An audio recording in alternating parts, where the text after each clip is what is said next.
ክርስቶስ ከኛ ጋር ራት ይበላ ዘንድ ይወዳል፣ ምሳ ይበላ ዘንድ ይወዳል። ደቀ መዛሙርቱን አንዲት ሴት በተራበች ጊዜ አንዲት ሴት ለማነጋገር ምሳ ገዝታችሁ ኑ ብሎ ማቴዎስ ዮሐንስ ምዕራፍ 4 ላይ ምሳ ግዙ ብሎ የላካቸው ለምን ይመስላችኋል? በኋላ ሲመለሱ ግን ምንድነው ያላቸው? ምሳ ብላ መኖር ሲሉት በመብል ዘይተአምሩ አንትሙ እናንተ የማታውቁት ምግብ አለኝ አላቸው። መብል የሰገበረ ፈቃዱ ላቡየ የኔ መብል የአባቴን ፈቃድ መፈጸም ነው አለ። ያ የአባቱ ፈቃድ የሰው ልጆች መዳን ነበረ። የዚያችን ሴት መዳን ባገኘ ጊዜ ያችን ሴት ወደሱ ከመለሳት በኋላ የተጠማው ውሃም የሷ መዳን ነበረ፣ የተራበው ምግብም የሷው መዳን ነው። ሰዎችም የተፈጠሩት እሱ እንድንመስል ነው እና ፍርፋሪ ለቃሚ ማለት ታምራትን የሚፈልግ ምግብ የሚፈልግ ጤና የሚፈልግ ያንን ሲያጣ አኩርፎ ከእግዚአብሔር የሚኮበልል የፍርፋሪ ለቃሚ ነው። እግዚአብሔር የፈጠረን ወደ ትክክለኛ ማንነት እንድንደርስ ነው፣ እግዚአብሔርን እንድንመስል። ሊቃውንቱ ምን ይላሉ? አሁን እግዚአብሔር ዓይናችሁ ንጹሕ ይሁን፣ እጃችሁ ንጹሕ ይሁን፣ እግራችሁ ንጹሕ ይሁን፣ ልባችሁ ንጹሕ ይሁን፣ ሰውነታችሁ ንጹሕ ይሁን የሚለን እንደማይሆንልን እያወቀ እንዲሁ ለምንድን ነው የሚጨክን ብለን እንጠይቃለን ሁላችን። ወዘንቱ ፈቃዱ ለእግዚአብሔር ተቀድሶ ትክሙ። እግዚአብሔር ከእናንተ የሚሻው ነገር የእግዚአብሔር ፈቃዱ እናንተ ቅዱስ እንድትሆኑ ነው ይላል። እግዚአብሔር እንደ ሰው ልጆች መዳን አድርጎ የሚወደው ነገር የለም። እግዚአብሔር እንደ ሰው ልጆች ጥፋት አድርጎ የሚያሳዝነው ነገር የለም። ቃል በራማ ተሰማ ሚል ቃል ሁላችን እናውቃለን። ራሔል ቃል በራማ ተሰማ ራሔል እንዘ ትበኪ በእንተ ውሉዳ። ራሔል ስለ ልጆቿ አለቀሰች። እስመ ይኮንዋ ውሉዳ ውሉደ ልጆቿ ልጅ አልሆኗትምና። ራማ ብሂል ልዑል መካን ይላል ሊቃውንቱ ሲተረጉሙት። ራማ ማለት ከፍ ያለ ቦታ ልዑል ማለት ነው። ልዑል ማለት ደግሞ እግዚአብሔር ነው። ቃል በራማ ተሰማ ማለት እግዚአብሔር ስለ ሰው ልጆች አዘነ ማለት ነው። ራማ ተብሎ የተጠራ እግዚአብሔር ራሱ ነው። እግዚአብሔር ስለ ሰው ልጆች አዘነ። ምን ነው የሚያዝን? አልድንለት ብለው። ራሔል ስለ ልጆቿ አለቀሰች። ራሔል ማለት መንግሥተ ሰማያት ናት። ስለ ልጆቿ አለቀሰች ማለት እግዚአብሔር እንዲህ አዘጋጅቶ ፈጥሮኝ በነፃ ለሰው ልጆች በቀዝቃዛ ውሃ እንኳን ሰጥቶኝ የሚገባብኝ አጣሁ ብላ መንግሥተ ሰማያት አዘነች ማለት። መንግሥተ ሰማያት አዘነች፣ የሚገባባት አጣ። እግዚአብሔር ሰውን ለማዳን እስከ ቀዝቃዛ ውሃ ወርዶ የጠየቀ ፍጹም ትሑትና ቸር አባት ሲሆን ሰው ግን በዚህ እንኳን እስካለ መዳን ደርሶ መዳንን የማይሻ ፍጹም ትዕቢተኛና የተዘጋ ልብ ያለው እስኪሆን ድረስ ራሱን አደህይቷል። እና ይህንን ነው እግዚአብሔር ከሰዎች ዘንድ የሚፈልገው የሰው ልጆችን መዳን ነው። ለምን ይመስላችኋል? እግዚአብሔር ንጹሕ ሁኑ የሚለን ዳኝነቱን እንደሚያሳውቅ እንደ ባለስልጣን እኔ ያልኩህን ነገር ታደርጋለህ እንደሚል እንደ ጨካኝ ንጉሥ በቃ ንጹሕ እንድትሆኑ አዝዣለሁ፣ እኔ ገነት የማስገባው የንጽህናን መስፈርት ያሟላ ሰው ነው እንደሚል ንጉሥ ሳይሆን ንጹሕ አለመሆን መጎዳት ስለሆነ አዝኖልን ነው። እሱን እንድንመስል ስለፈለገ ነው። ልብ ብላችሁ ስሙ። ሰው እኮ አሁን አንድ አባት ሚስት አግብቶ ልጅ ወልዶ ያን ልጅ ወልዶ አሳድጎ ጥሮ ግሮ አሳድጎ ልጅ ወልድክ ተብሎ ልጅ አድጎ መሃል ላይ ከተቀመጠበት ጎረቤት ተሰብስበው ሰውየው ለፍቶ ያሳደገው ልጁን ይሄ ልጅ የሚመስለው ጎረቤትህን ነው ቢባል ምን ይሰማዋል? እጅግ ያዝናል። የወለደውን ልጁን ሚስቱንም ይጠረጥራታል። ጎረቤት ነው አይመሰለ ልጁ አባቱን ነው መምሰል ያለበት። እንግዲህ ፍጡር የሰው ልጅ የወለደው ልጁ ጎረቤቱን እንዲመስል የማይሻ ከሆነ እግዚአብሔር ልጆቹ ዲያብሎስን እንድንመስል አይፈልግም። እንድንመስል የሚፈልገው እርሱን ነው። ንጹሕ ሁኑ የሚለን እኔን ምሰሉኝ፣ እንደኔ ክበሩልኝ። ሰው ቢሆን እኮ ክብሩን እኮ አያጋራም፣ ክብሩን እኮ አያካፍልም፣ ክብሩን እኮ አይሰጥም፣ ክብሩን አያስመስልም። ሰዎች እኮ ቢሆንላቸው ማናችንም የማንለብሰው ልብስ ቢለብሱ ማናችንም የማናገኘው ቦታ ላይ ቢቀመጡ፣ ማናችንም የማንመገው ምግብ ቢመገቡ ይወዱ ነበረ ሰዎች ቢሆኑ ነው። እግዚአብሔር ግን የገዛ አካሉን አብ ቢሉ የገዛ ልጁን ብዙ ልጅ ኑሮት ሰው አንድ ልጁን ቢሰጥ እንኳን አይደነቅም። ሰው እንኳን ልጁን ገንዘቡን እንኳን አይሰጥም። እንደገና ደግሞ እንደ ብዙ ልጅ ያለው ሰው እንኳን አንድ ልጁን ቢሰጥ እንኳን ባልተደነቀ ነበር። እግዚአብሔር አንድ ልጁን ንስሐ ለመመለስ እንኳን ሞገስን የሚሰጥ ነው። በጌታችን በመድኃኒታችን በኢየሱስ ክርስቶስ ደም የሚደረግ እርቅ የተገኘ ፍቅር የማይቆም የማይታጠፍ ሰላምን የሚሰጥ ኃጢአተኞች በካህናት ንስሐ ገብተው ሲመለሱ ለመመለስ ሞገስ የሚያገኙበት ነው። እንዲህ ያለውን እርቅና ፍቅር ሰጥቶን እሱን እንድንመስል አድርጎ ፈጥሮን ምንት አጻቆ ከመይረድ ወልደ እግዚአብሔር የእግዚአብሔር ልጅ በዚህ ዓለም ወርዶ ሥጋን ለብሶ ይመጣ ዘንድ ያተጋው ምንድን ነው? በእውነቱ አብ ቢሉ ታይቶ የሰው ልጆች በአርአያው በአምሳሉ ፈጥሯቸው እነሱ ራሳቸው ከነሱ የሚያንሰውን ፍጡር እያመለኩ የሚዳሰስ አምላክ በመሻታቸው ምክንያት የሚዳሰስ አምላክማ ከፈለጋችሁ የገዛ ልጅን በሥጋ ተወልዶ እንዲያድናችሁ ፈቃዴ ነው አለ። ወልድ ቢሆን ደግሞ ከአብ ጋር ባለችው አንድ ፈቃድ የመንግስት ተከፍሎ አይደለም፣ ባለችው አንድ ፈቃድ የሚዳሰስ አምላክ ከሻችሁ እኔ እዳሰሳለሁ ብሎ ሊዳሰስ መጣ። ያንን አርአያውንና አምሳሉን የምንመስለውን አተን አንዳንድ ጊዜም እንደ እንስሳ፣ ሌላ ጊዜም እንደ አራዊት፣ የሆነ ጊዜም እንደ ዲያብሎስ እየሆን ስንኖር የምንመስለው እሱን እንድንመስል አርአያውን ፍለጋውን ቢሰጠን የገዛ ሥጋችን ለብሶ መጣ። እርሱን እንድንመስልም አደረገን። ዲያብሎስን ከመምሰል አውጥቶ ራሱን አስመሰለን። የባሕርይ አባቱን አብን፣ የባሕርይ ሕይወቱ መንፈስ ቅዱስን እርሱን በነፍሳችን ሦስትነት በማወቅ እውነት በመናገር ዘላለም በመኖር እንድንመስለው ነፍስና ሥጋችን አስታርቀን በተዋሕዶ ጸንተን በመኖር በአንድ ፈቃድ በአንድ ግብር በመኖር ደግሞ ተዋሕዶን እንድንመስል እግዚአብሔር ወልድ ጌታችን መድኃኒታችን ኢየሱስ ክርስቶስ እርሱ ፈቅዶልናል። ያንን መምሰል እውነተኛ ማንነት ነው። ራስን መጠበቅ እውነተኛ ማንነት ነው። እግዚአብሔር የሚፈልገው ምን ይመስላችኋል? ሰው አባታችን አብርሃም ከአምስቱ ነገደ ኮሎዶ ጎሞር ጋር ተዋግቶ ሎጥን ለመመለስ ተዋግቶ ከተመለሰ በኋላ ዘፍጥረት 14 እንደምታነቡት ሲመለስ በግና ከብት ሰው ማርኮ ነበረ እና በዚያ የነበረው ንጉሥ አባታችን አብርሃም ምርኮን ከማረከ በኋላ አብርሃምን የሚያከብረው እግዚአብሔር እንጂ አንተ ስላልሆንክ እኔ ሰጥቼ አብርሃምን አከበርኩት እንዳትል ሀብትህን መልስልኝ ብሎ ሀብቱን መለሰለት። በኋላ ምንድን ያለው? ሀብቱን ውሰድ ሰውን ግን ስጠኝ አለው። ያ ንጉሥ ሀብቱን ውሰደው ሰው ግን ስጠኝ ያለ ሰው ቦታ አይቀናምና ይላሉ መተርጉማኑ። ግን አባቶቻችን ምን ይናገሩታል? ያ የኮሎዶ ጎሞር ንጉሥ የዲያብሎስ ምሳሌ ነው። ዲያብሎስ ከቤተ ክርስቲያን መውሰድ የሚፈልገው ብቸኛው ሀብት ገንዘብ ወይም ንብረት ወይም ሀብት ወይም ዕቃ ወይም መጽሐፍ ሳይሆን ዲያብሎስ ከሰው የሚወስደው ብቸኛው ሀብት ሰው ነው። ሰው ይሰርቃል ዲያብሎስ። ሁላችንም የሰረቀን ሰብዕናችን ነው። አሁን ሰው የትም ምን ይባትን ምን ፍለጋ ነው? ገንዘብ ፍለጋ ነው።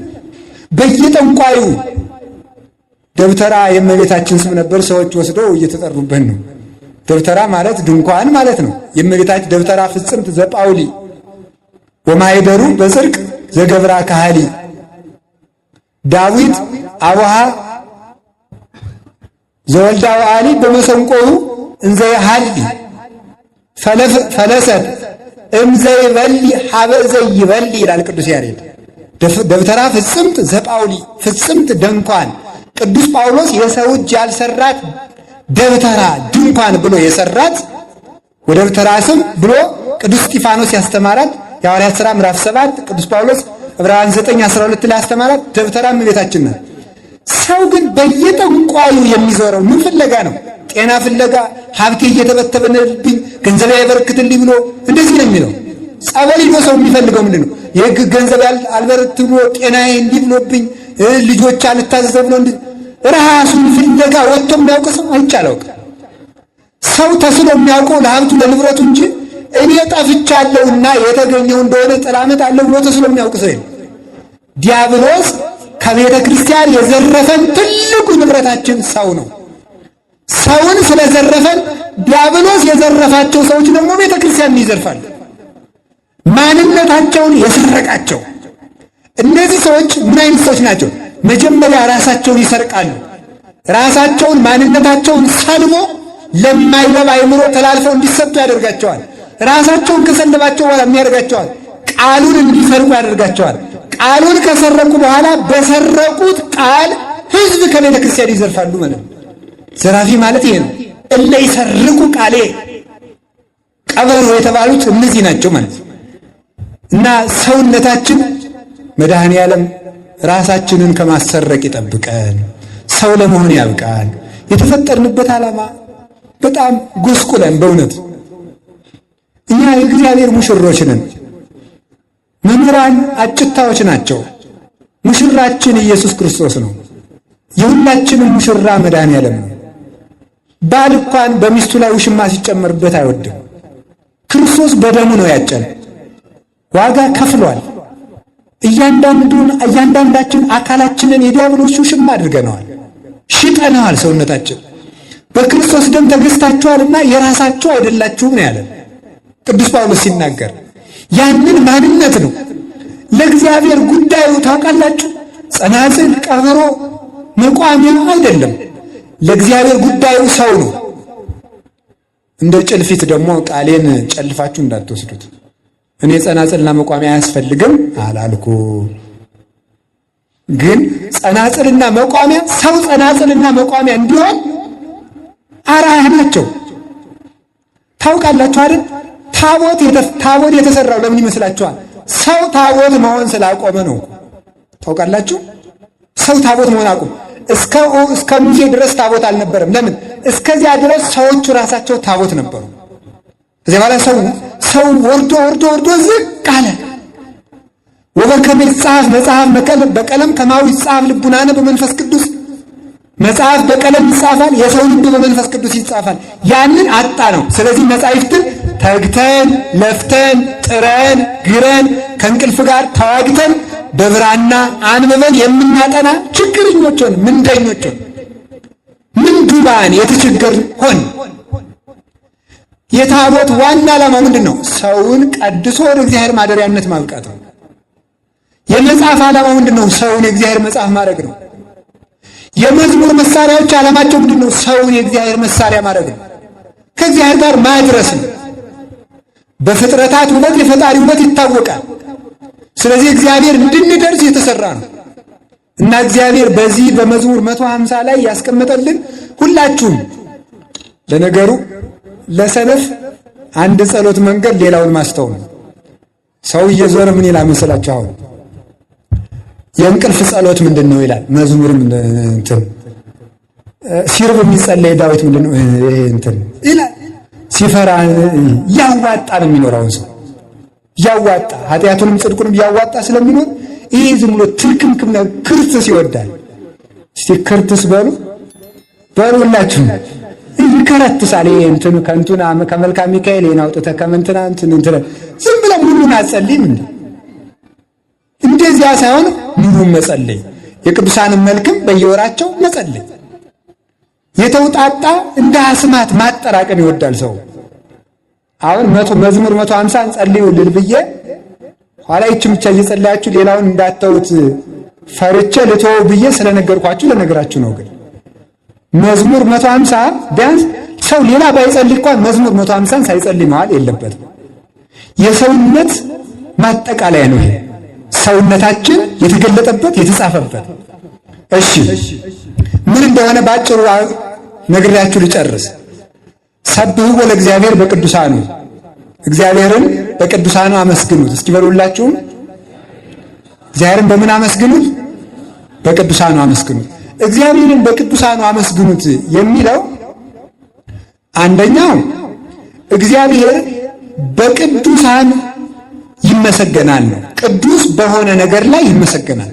ለእግዚአብሔር ምስጋና በተቀደሱ ቅዱስ በሆኑ ነገሮች ሁሉ በኩል ለእግዚአብሔር ምስጋና ይቀርባል። ስለዚህ የተቀደሱ ቦታዎች፣ የተቀደሱ ነዋያተ ቅድሳት፣ የተቀደሱ ሰዎች፣ የተቀደሱ መላእክት፣ የተቀደሰ መቅደስ፣ የተቀደሰ የቤተ ክርስቲያን የመዝሙራት የማህሌት መሳሪያዎች፣ የተቀደሱ ቅዱሳት መጻሕፍት፣ በእነዚህ እግዚአብሔር ይመሰገናል። የኃጢአተኞች ጸሎት አስጸያፊ ነው ብሎ መጽሐፈ ምሳሌ ምዕራፍ 15 ላይ እንደተናገረ መስዋዕታቸው ያስጸይፋል እንደተባለ በተቀደሱ ቦታዎች፣ በተቀደሱ ሰዎች፣ በተቀደሱ መጻሕፍት የሚቀርብ ጸሎት ለእግዚአብሔር ልዩ ጸሎት ስለሆነ ቅዱሳት ገዳማት፣ ቤተ ክርስቲያን ለይተን የምንጸልየው ለዚያ ነው። እግዚአብሔር ለሙሴ ምንድን ነው ያለው?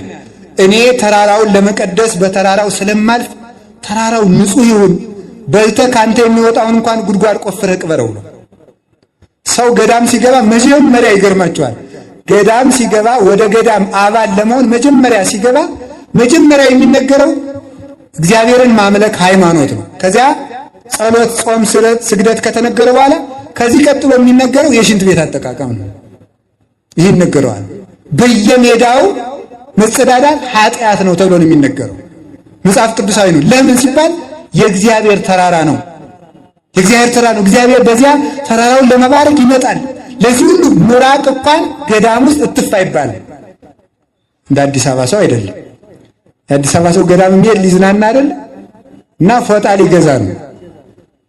ደግሞ ብላችሁ የጠገባችሁት እኮ እንደማምላክ ለምን ገዳም ትይዙና ቢጫ ቢጫ ፎጣ መግዛት ምንድን ነው?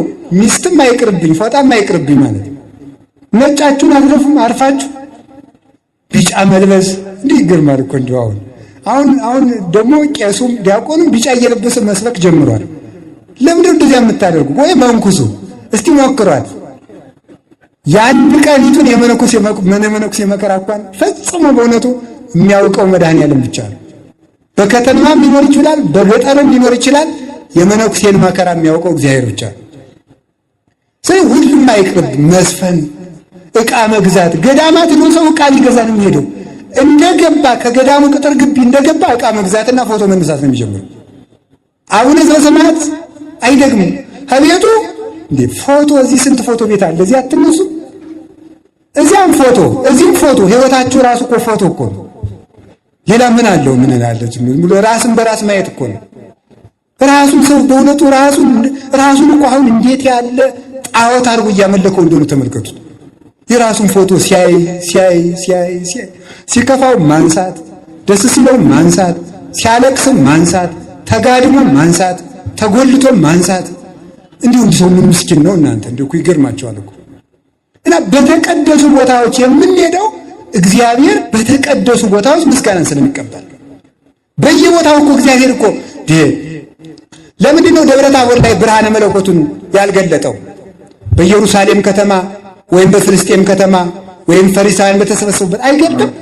ምስጢር የሚገልጥባቸው ልዩ ቦታዎች አሉት። በብሉይ ኪዳን ብቻ አይደለም፣ በሐዲስ ኪዳን ደብረ ታቦር ላይ ለሶስቱ የተገለጠው ለይሁዳ አልተገለጠም፣ ለፈሪሳውያን አልተገለጠም። ተራራው ላይ የወጣ ብቻ ያየዋል። እግዚአብሔር ምስጢር የሚገልጥባቸው ቅዱስ ቦታዎች አሉ። ጉባኤ በጸናበት እግዚአብሔር ይገለጣል። ደሙ በነጠበበት ሥጋው በሚፈተትበት ቤተክርስቲያን ይገለጣል። በስሙ በተሰየሙ በቅዱሳን ስም በጠራቸው ቅዱሳን ይገለጣል። ስለዚህ እግዚአብሔር በቅዱሳኑ አመስግኑት ማለት በተቀደሱ ቦታዎች እግዚአብሔርን አመስግኑት። በተቀደሱ መጻሕፍት እግዚአብሔርን አመስግኑት። በተቀደሱ ሰዎች በኩል እግዚአብሔርን አመስግኑት። ምስጋና ለእግዚአብሔር በቅዱሳን በኩል ይቀርባል። በቅዱሳን በኩል በቅዱስ እስጢፋኖስ ይቀርባል፣ በቅዱስ ሚካኤል ይቀርባል፣ በሌሎችም ይቀርባል። ቅዱሳን የእግዚአብሔር ምስጋና የሚቀርብባቸው የጸሎት መሰላሎች ናቸው። ኢየሱስ ክርስቶስ እሳ ከተባለ እርሱማ የጸሎት ወደብ ነው። እስመ ምብጽሐ ኩሉ ጸሎት ወአስተብቆት፣ የጸሎት ሁሉ መዳረሻ ወደብ ኢየሱስ ክርስቶስ ነው። የጸሎት መዳረሻ ወደቡ መጨረሻው እርሱ ነው። አሳየ ሕይወት ነው። የጸሎቱ ዋጋ ከፋይ ነው። እነዚህ ደግሞ እግዚአብሔር ቅዱሳን በቅዱሳን በኩል ጸሎት የሚቀበልባቸው ናቸው። ስለ እግዚአብሔርን በቅዱሳኑ አመስግኑት ማለት በገዳም ማመስገናችን፣ በቤተ ክርስቲያን ማመስገናችን፣ በቅዱሳን ስም በተሰሩ አብያተ ክርስቲያናት ማመስገናችን፣ በቅዱሳን ስም በኩል ስለ አብርሃም ብለ፣ ስለ ይስሐቅ ብለ፣ ስለ ያዕቆብ ብለ፣ ስለ እስጢፋኖስ ብለ፣ ስለ ቅዱስ ጳውሎስ ብለ፣ ስለ ቅዱስ ቄርሎስ ብለ፣ ስለ ቅዱስ ዮሐንስ አፈወርቅ ብለ፣ ስለ ቅዱስ ሚካኤል ብለ ማለታችን በቅዱሳን ስም፣ በቅዱሳን ገዳማት፣ በቅዱሳን አብያተ ክርስቲያናት፣ በቅዱሳት መጻሕፍት በኩል እግዚአብሔር ስለሚመሰገን ነው። እግዚአብሔር ስለሚከብርበት ነው። የእግዚአብሔር የመክበሪያ ቦታዎች ስለሆኑ ነው። በዚያ እግዚአብሔርን አመስግኑት። ለሁሉም ቅዱሳን ምስጋና ይግባቸው። የምስጋና ሕይወትን ያድለን እግዚአብሔር። ወስብሐት ለእግዚአብሔር ወለወላዲቱ ድንግል ወለመስቀሉ ክቡር። ይቆየን።